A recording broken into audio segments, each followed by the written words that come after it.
दोस्तों नमस्कार, ये है मार्गदर्शन फॉर सिविल सर्विसेज। मैं अनुराग चौधरी। दोस्तों वस्तुनिष्ठ जीएस संचय कंप्यूटर से संबंधित महत्वपूर्ण प्रश्नों की श्रृंखला में इस वीडियो में प्रस्तुत है कंप्यूटर की संरचना से संबंधित महत्वपूर्ण प्रश्नों का भाग 1, जो आपके आगामी विभिन्न परीक्षाओं के लिए बहुत ही उपयोगी है। ये वीडियो विभिन्न परीक्षाओं के सामान्य अध्ययन UPPCS, BPSC, MPPCS, Rajasthan PCS के साथ आरओ यानी समीक्षा अधिकारी, सहायक समीक्षा अधिकारी, lower subordinate, bank, SSC, railway, PET, TET और अन्य परीक्षाओं के कंप्यूटर खंड के लिए बहुत ही उपयोगी है। तो आइए शुरू करते हैं आज का वीडियो। कंप्यूटर की संरचना से संबंधित महत्वपूर्ण प्रश्नों का भाग 1। पहला प्रश्न है दोस्तों, कंप्यूटर के आविष्कारक कौन हैं? तो आप जानते हैं कंप्यूटर के आविष्कारक चार्ल्स बेबेज को माना जाता है। ऑप्शन सी आपका सही उत्तर है। दोस्तों चार्ल्स बेबेज एक अंग्रेजी बहुश्रुत थे। वे एक गणितज्ञ, दार्शनिक, आविष्कारक और यांत्रिक इंजीनियर थे जो वर्तमान में सबसे अच्छे कंप्यूटर प्रोग्राम की अवधारणा के उद्भव के लिए जाने जाते हैं। इनको फादर ऑफ कंप्यूटर या कंप्यूटर का जनक कहा जाता है। तो याद रखिएगा, चार्ल्स बेबेज को कंप्यूटर का आविष्कारक या कंप्यूटर का जनक कहते हैं। अगला प्रश्न है, निम्न में से कौन सा कंप्यूटर का अभिन्न हिस्सा नहीं है? देखिए, सीपीयू, माउस, मॉनिटर, यूपीएस या इनमें से कोई नहीं? तो सही उत्तर है यूपीएस। दोस्तों कंप्यूटर का अभिन्न हिस्सा यूपीएस नहीं है, जबकि सीपीयू, माउस और मॉनिटर कंप्यूटर के अभिन्न यानी इंटीग्रल हिस्से हैं। अगला प्रश्न है दोस्तों, यूपीएस का विस्तृत रूप क्या है? आपको बताना है। तो बहुत ही महत्वपूर्ण प्रश्न है, अनइंटरप्टेड पावर सप्लाई। तो बहुत ही महत्वपूर्ण प्रश्न है यूपीएस। अनइंटरप्टेड पावर सप्लाई जो है दोस्तों, ये यूपीएस का फुल फॉर्म है और ये एक हार्डवेयर डिवाइस है जो कंप्यूटरों को आवश्यक विद्युत आपूर्ति बनाए रखता है ताकि अचानक विद्युत कटौती होने पर सही तरीके से कंप्यूटर को शट डाउन किया जा सके। अगला प्रश्न है, कौन सा कंप्यूटर का घटक या भाग नहीं है? देखिए, input unit, output unit, memory unit या बेसिक यूनिट। तो सही उत्तर है बेसिक यूनिट। दोस्तों आप जान लीजिए कि बेसिक यूनिट जो है वो कंप्यूटर का भाग नहीं है। आधुनिक कंप्यूटर प्रणाली में मुख्य हार्डवेयर घटक इनपुट और आउटपुट यूनिट, प्रोसेसिंग यूनिट और मेमोरी यूनिट, जिसमें प्राइमरी और सेकेंडरी स्टोरेज शामिल हैं, जबकि बेसिक यूनिट कंप्यूटर का घटक नहीं है।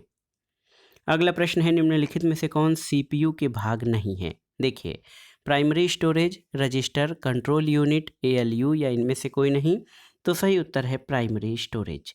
दोस्तों प्राइमरी स्टोरेज जो है वो सीपीयू यानी सेंट्रल प्रोसेसिंग यूनिट का भाग नहीं है, जबकि रजिस्टर, कंट्रोल यूनिट और एएलयू सीपीयू के ही भाग हैं। प्राइमरी स्टोरेज डिवाइस में रैम और रोम शामिल होते हैं, जबकि सीडी, पेन ड्राइव आदि सेकेंडरी स्टोरेज डिवाइस हैं। अगला प्रश्न है, निम्न में से कौन सा सिस्टम यूनिट का भाग है? आपको बताना है। ऑप्शन है आपके monitor, CPU, CD ROM, floppy disk या प्रिंटर। तो सही उत्तर है सीपीयू। दोस्तों दिए गए विकल्पों में से सीपीयू जो है कंप्यूटर के सिस्टम यूनिट का भाग है, जबकि अन्य बाह्य डिवाइसेज हैं। अगला प्रश्न है, सीपीयू क्या है? आपको बताना है। तो सीपीयू जो है एक प्रोसेसिंग डिवाइस है जिसका फुल फॉर्म होता है सेंट्रल प्रोसेसिंग यूनिट।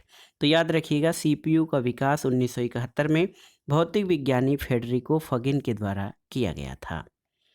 अगला प्रश्न है दोस्तों, महत्वपूर्ण प्रश्न है, कंप्यूटर किसके बिना काम नहीं कर सकते हैं? स्कैनर, इंटरनेट, माउस या सीपीयू? तो सही उत्तर है कंप्यूटर जो है सीपीयू के बिना काम नहीं कर सकते हैं, क्योंकि सीपीयू कंप्यूटर का केंद्रीय प्रसंस्करण इकाई है। इसके नाम से स्पष्ट है कि ये संगणक यानी कंप्यूटर का वो भाग है जहां पर संगणक या कंप्यूटर प्राप्त सूचनाओं का विश्लेषण करता है। इस कारण इसे संगणक का दिमाग या मस्तिष्क भी कहा जाता है। इसके बिना कंप्यूटर कार्य नहीं कर सकता है। अगला प्रश्न बार बार पूछा गया है परीक्षाओं में, आप देख सकते हैं, कौन सा पार्ट कंप्यूटर का दिमाग है? तो ये होता है सीपीयू यानी सेंट्रल प्रोसेसिंग यूनिट। इसे कंप्यूटर का मस्तिष्क या दिमाग कहते हैं। अगला प्रश्न है, टोपोलॉजी एक समवृत्त पाश यानी क्लोज्ड लूप में बस टोपोलॉजी है। यहाँ डेटा एक दिशा में रिंग के चारों ओर घूमता है। तो किस टोपोलॉजी में? तो सही उत्तर है मेश टोपोलॉजी। तो याद रखिएगा, बहुत ही महत्वपूर्ण प्रश्न है। तो यहाँ पर आप देख सकते हैं कि मेश टोपोलॉजी दोस्तों आप जान लीजिए कि बहुत ही महत्वपूर्ण है। रिंग टोपोलॉजी एक महत्वपूर्ण क्लोज्ड लूप है।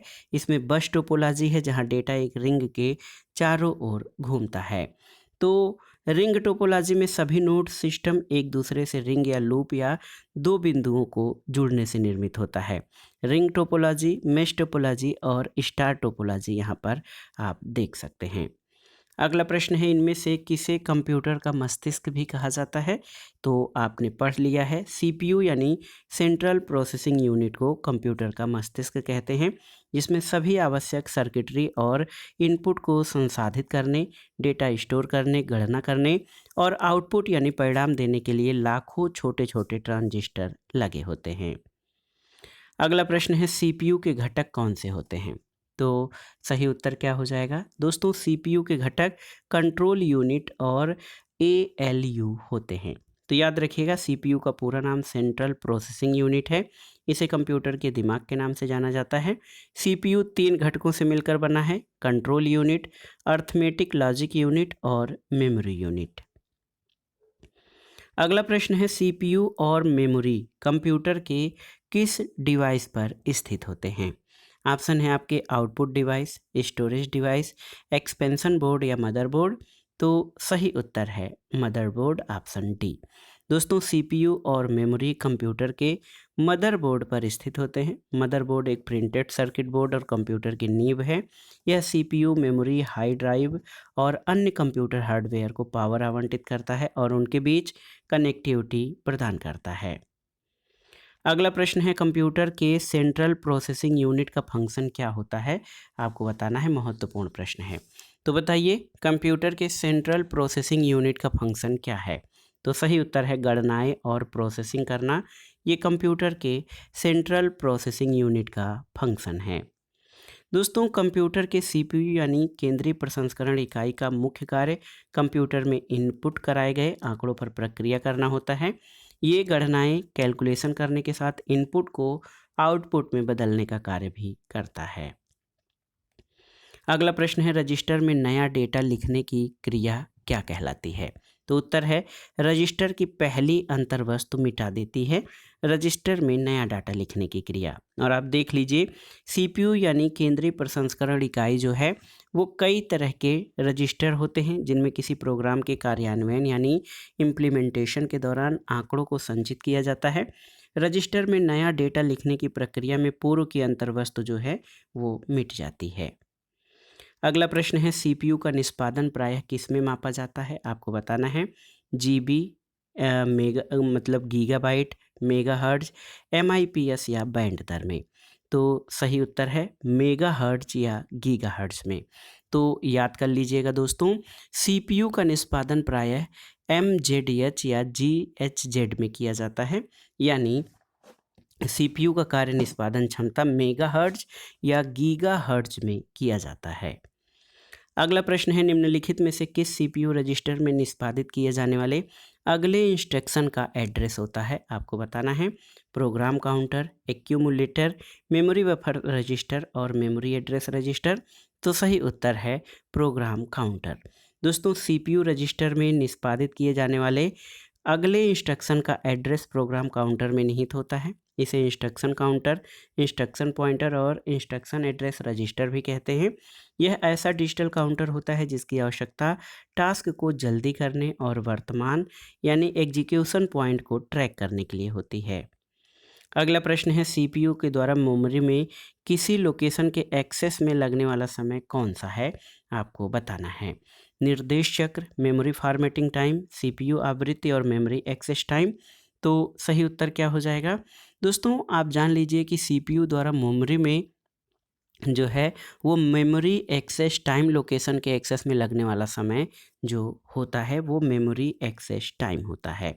याद रखिएगा, मेमोरी एक्सेस टाइम वो है कि मेमोरी में किसी कैरेक्टर को सीपीयू में या उसे ट्रांसफ़र होने में कितना समय लग रहा है, इसे ही सीपीयू द्वारा मेमोरी में किसी लोकेशन के एक्सेस में लगने वाला समय कहते हैं। अगला प्रश्न है, सरलतम CPU अनुसूचीकरण विधि क्या है आपको बताना है। तो राउंड रोबिन अनुसूचीकरण विधि, बहुस्तरीय अनुसूचीकरण विधि, FCFS अनुसूचीकरण विधि या SJF अनुसूचीकरण विधि। तो सही उत्तर है बहुस्तरीय अनुसूचीकरण विधि। ये सरलतम CPU अनुसूचीकरण विधि है। सरलतम CPU अनुसूचीकरण विधि एक बहुस्तरीय अनुसूचीकरण विधि है। इसके अंतर्गत निम्न कलन विधियों को शामिल किया जाता है। इसमें FCFS अनुसूचीकरण विधि और SJF अनुसूचीकरण विधि शामिल हैं। अगला प्रश्न है, दिए गए कथनों के सही या गलत होने का निर्धारण कीजिए। पहला कथन है आपका, तो आप देखिए कि CDR एक write once read only memory disk है, सही है। दूसरा है CDRW डेटा को लिखने, मिटाने और पुनः लिखने की अनुमति देता है।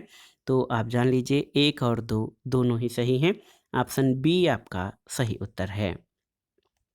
दोस्तों CDR का पूर्ण रूप कॉम्पैक्ट डिस्क रिकॉर्डेबल है, जिसमें एक ही बार डेटा संरक्षित कई बार एक्सेस किया जा सकता है, जिसे WORM यानी write once read many disk कहते हैं। जबकि CDRW का पूर्ण रूप कॉम्पैक्ट डिस्क रीराइटेबल होता है, जो डेटा को लिखने, मिटाने और पुनः लिखने की अनुमति देता है। अगला प्रश्न है, कंप्यूटरों में सेंट्रल प्रोसेसिंग यूनिट के अंतर्गत क्या आते हैं। तो आप जानते हैं दोस्तों, कंप्यूटरों में सेंट्रल प्रोसेसिंग यूनिट के अंतर्गत जो है स्टोर, अर्थमेटिक और लॉजिक यूनिट और कंट्रोल यूनिट शामिल होता है। ऑप्शन डी आपका सही उत्तर है। CPU के अंतर्गत स्टोर, अर्थमेटिक और लॉजिकल यूनिट तथा कंट्रोल यूनिट शामिल है। अगला प्रश्न है, यदि आप अपने PC की कार्यक्षमता को बेहतर करना चाहते हैं तो आपको निम्नलिखित को अपग्रेड करना होगा।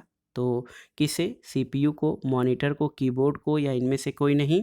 तो आप जान लीजिए दोस्तों, यदि अपने PC की कार्यक्षमता को बेहतर करना चाहते हैं तो CPU को अपग्रेड करना होगा, यानी सेंट्रल प्रोसेसिंग यूनिट को।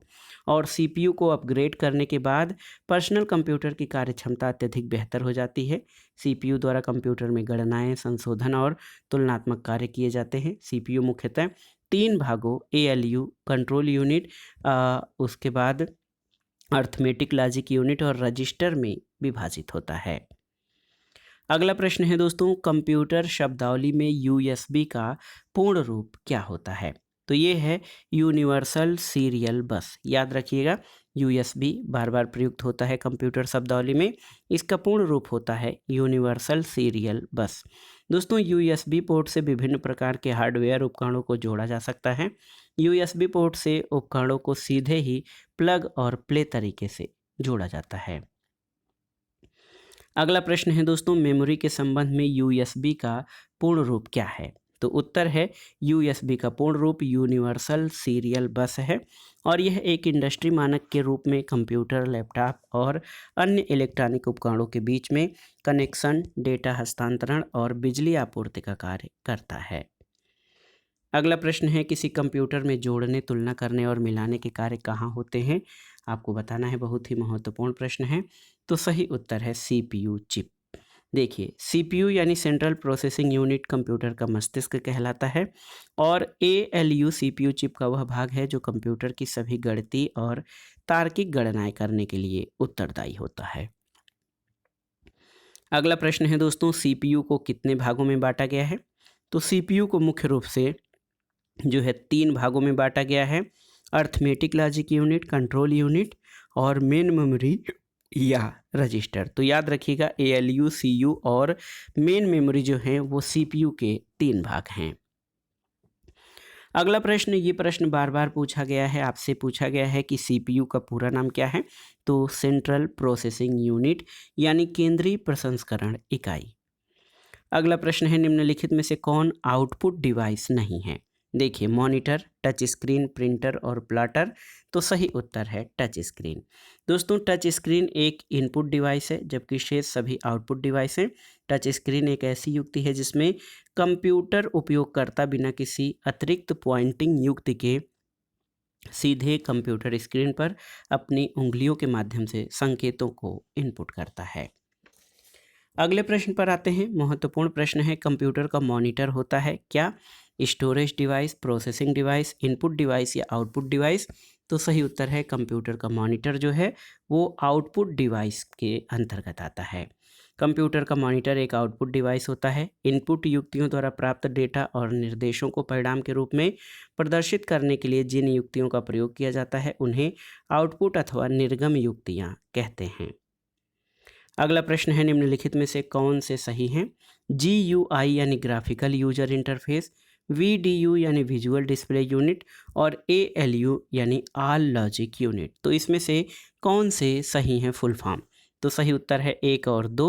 GUI यानी ग्राफिकल यूजर इंटरफेस और VDU यानी विजुअल डिस्प्ले यूनिट। तो 1 और 2 आपके सही हैं। ऑप्शन ए आपका सही उत्तर हो जाएगा। दोस्तों वीडियो का पूर्ण रूप विजुअल डिस्प्ले यूनिट होता है और ये आउटपुट से संबंधित है। अगला प्रश्न है निम्नलिखित में से कौन USB की एक प्रमुख विशेषता है? तो यहाँ पर देखिए स्वतंत्र प्लेटफॉर्म, आश्रित प्लेटफॉर्म, आश्रित सोर्स, आश्रित सॉफ्टवेयर और स्वतंत्र सॉफ्टवेयर। तो सही उत्तर है स्वतंत्र प्लेटफॉर्म जो है वो USB की प्रमुख विशेषता है। दोस्तों USB की प्रमुख विशेषता स्वतंत्र प्लेटफॉर्म है। USB यूनिवर्सल सीरियल बस का संक्षिप्त रूप है। अगला प्रश्न है इलेक्ट्रॉनिक कंपोनेंट वाले थिन प्लेट या बोर्ड को क्या कहते हैं? ऑप्शन है हार्ड डिस्क, स्कैनर, रैम, रोम या सर्किट बोर्ड। तो सही उत्तर है सर्किट बोर्ड। याद रखिएगा दोस्तों कंप्यूटर प्रणाली में इलेक्ट्रॉनिक अवयव वाला थिन प्लेट या बोर्ड सर्किट बोर्ड कहलाता है। ये कंप्यूटर का मूलभूत हार्डवेयर होता है। अगला प्रश्न है कंप्यूटर का मुख्य सिस्टम बोर्ड क्या कहलाता है? तो सही उत्तर है कंप्यूटर का मुख्य सिस्टम बोर्ड मदरबोर्ड कहलाता है। ऑप्शन बी आपका सही उत्तर है। और मदरबोर्ड किसी कंप्यूटर का मुख्य सिस्टम बोर्ड होता है। यह एक प्रिंटेड सर्किट बोर्ड होता है जिस पर CPU और स्मृति यानी मेमोरी जैसे घटक होते हैं। अगला प्रश्न है कंप्यूटर के सभी हार्डवेयर की जांच कौन करता है? आपको बताना है। BIOS, हार्ड डिस्क, प्रोसेसर या CD। तो सही उत्तर है BIOS। BIOS का पूरा नाम बेसिक इनपुट आउटपुट सिस्टम होता है और ये कंप्यूटर के सभी हार्डवेयर की जांच करता है। BIOS का पूरा नाम बेसिक इनपुट आउटपुट सिस्टम होता है। अगला प्रश्न है दोस्तों मदरबोर्ड क्या है? आपको बताना है। ऑप्शन है कंप्यूटर को ऑन करने पर एक्सेस किया जाने वाला पहला चिप, सर्किट बोर्ड जिसमें पेरिफेरल डिवाइसेज होती हैं, वही जो CPU चिप है, या सर्किट बोर्ड जिसमें CPU और अन्य चिप होते हैं। तो सही उत्तर ऑप्शन डी हो जाएगा। मदरबोर्ड सर्किट बोर्ड होता है जिसमें CPU और अन्य चिप होते हैं। अगला प्रश्न है दोस्तों कंप्यूटर के संदर्भ में निम्नलिखित में से कौन एक पेरिफेरल नहीं है? ऑप्शन देखिए कीबोर्ड, माउस, मॉनिटर, प्रिंटर और मदरबोर्ड। तो सही उत्तर है मदरबोर्ड। दोस्तों कंप्यूटर के संबंध में keyboard, mouse, monitor, printer peripheral उपकरण हैं, जबकि मदरबोर्ड कंप्यूटर का मेन सर्किट बोर्ड या मुख्य परिपथ बोर्ड होता है। अगला प्रश्न है मदरबोर्ड में क्या रहता है जो मदरबोर्ड पर CPU को दूसरों पुर्जों से जोड़ता है? आपको बताना है। इनपुट यूनिट, सिस्टम बस, ALU, प्राइमरी मेमोरी या इनमें से कोई नहीं। तो सही उत्तर आपका हो जाएगा दोस्तों, बहुत ही महत्वपूर्ण प्रश्न है, सिस्टम बस हो जाएगा। मदरबोर्ड पर CPU और मेमोरी आदि को दूसरे भागों से जोड़ने का कार्य सिस्टम बस के द्वारा किया जाता है। इसे फ्रंट साइड बस, इंटरनल बस या मेमोरी बस भी कहते हैं। अगला प्रश्न है मदरबोर्ड को किस अन्य नाम से जाना जाता है? ऑप्शन देखिए मुख्य बोर्ड, प्रणाली बोर्ड, A और B दोनों या इनमें से कोई नहीं। तो सही उत्तर है A और B दोनों। दोस्तों मदरबोर्ड को circuit board, main circuit board, logic board आदि नामों से जाना जाता है। मदरबोर्ड का मुख्य कार्य कंप्यूटर के सभी घटकों को विद्युत आपूर्ति से जोड़ना होता है। अगला प्रश्न है दोस्तों बाहरी युक्तियों या एक्सटर्नल डिवाइसेज को केबल की सहायता से किस में जोड़ा जाता है? ऑप्शन है मदरबोर्ड, पोर्ट, प्रणाली या इनमें से कोई नहीं। तो सही उत्तर है पोर्ट में। दोस्तों एक्सटर्नल युक्तियों को केबल की सहायता से पोर्ट यानी जो वहाँ पर खांचे दिए गए होते हैं उनसे जोड़ा जाता है। अगला प्रश्न है कंप्यूटर की क्षमता और अनुकूलता यानी कंपेटिबिलिटी को बढ़ाने के लिए उपयोग किया जाता है किसको? ऑप्शन है विस्तार कार्ड, पोर्ट, मदरबोर्ड या इनमें से कोई नहीं। तो सही उत्तर है एक्सटेंशन कार्ड। दोस्तों कंप्यूटर की क्षमता यानी कैपेसिटी और कंपैटिबिलिटी बढ़ाने के लिए एक्सपेंशन कार्ड का उपयोग किया जाता है। अगला प्रश्न है, नेटवर्क कार्ड को निम्न नामों से जाना जाता है। Network adapter, network interface card, A और बी दोनों या इनमें से कोई नहीं। तो सही उत्तर है नेटवर्क इंटरफेस कार्ड। दोस्तों, नेटवर्क कार्ड को नेटवर्क इंटरफेस कार्ड और नेटवर्क इंटरफेस कंट्रोलर भी कहा जाता है। नेटवर्क का विकास 1990 से 2000 के बीच बहुत तेज़ी से हुआ। इसका प्रमुख कार्य कंप्यूटर को कंप्यूटर नेटवर्क से जोड़ना है और नेटवर्क कार्ड को मोडेम का संशोधित रूप कहा जा सकता है। अगला प्रश्न है, नेटवर्क कार्ड निम्न में से किसका प्रकार है, आपको बताना है। Video card, audio card, modem या विस्तार कार्ड। तो सही उत्तर है मॉडेम। दोस्तों, नेटवर्क कार्ड जो है ये मॉडेम का प्रकार है। अगला प्रश्न बहुत ही महत्वपूर्ण है दोस्तों, विद्युतीय संकेत या इलेक्ट्रिकल सिग्नल को ऑडियो संकेत में बदलने के लिए किसका उपयोग किया जाता है। Video card, audio card, network card या इनमें से कोई नहीं। तो सही उत्तर है ऑडियो कार्ड। दोस्तों, विद्युतीय संकेत को ऑडियो संकेत में या ऑडियो सिग्नल में बदलने के लिए ऑडियो कार्ड का उपयोग किया जाता है। अगला प्रश्न है, वीडियो कार्ड यानी जो निम्नलिखित में से वीडियो कार्ड को किस नाम से जाना जाता है, आपको बताना है। ऑप्शन है चित्रात्मक कार्ड, डिस्प्ले कार्ड, ए और बी दोनों या इनमें से कोई नहीं। तो सही उत्तर है डिस्प्ले कार्ड। आप जान लीजिए, वीडियो कार्ड को display card, graphics card, display adapter card, video adapter भी कहा जाता है। यह एक विस्तार कार्ड यानी एक्सपेंशन कार्ड है जिसका मुख्य कार्य डिस्प्ले डिवाइस पर आउट इमेज को फीड करना होता है और ये बहुत ही महत्वपूर्ण है। अगला प्रश्न और आज के वीडियो का आखिरी प्रश्न है, ALU जो है किस पर आधारित परिचालन संपन्न करता है। लॉगरिदम आधारित, ASCII, एल्गोरिदम आधारित, अर्थमेटिक या इनमें से कोई नहीं। तो सही उत्तर है अर्थमेटिक। ALU का full form arithmetic logic unit होता है। CPU यानी केंद्रीय प्रसंस्करण यूनिट का भाग होता है जो अर्थमेटिक और लॉजिकल परिचालन को संपन्न करता है। तो दोस्तों, ये था आज का वीडियो, बहुत ही महत्वपूर्ण रहा। कंप्यूटर से संबंधित महत्वपूर्ण प्रश्नों में स्ट्रक्चर ऑफ कंप्यूटर यानी कंप्यूटर की संरचना से संबंधित महत्वपूर्ण प्रश्नों का जो है व्याख्यात्मक हल सहित इसमें हमने सॉल्व किया और ये ऑब्जेक्टिव टाइप या बहुविकल्पी प्रश्न आपके विभिन्न परीक्षाओं के लिए, तैयारी के लिए और जो प्रश्न प्रीवियस ईयर्स में पूछे गए हैं उनके रिवीजन के लिए ये श्रृंखला बहुत ही महत्वपूर्ण है। आप इन प्रश्नों को तैयार कर लीजिएगा। वीडियो आपको कैसा लगा हमें कमेंट बॉक्स में ज़रूर बताइएगा। वीडियो को लाइक करें, शेयर करें और इस चैनल मार्गदर्शन फॉर सिविल सर्विसेज को सब्सक्राइब करें। वीडियो देखने के लिए धन्यवाद दोस्तों। नमस्कार।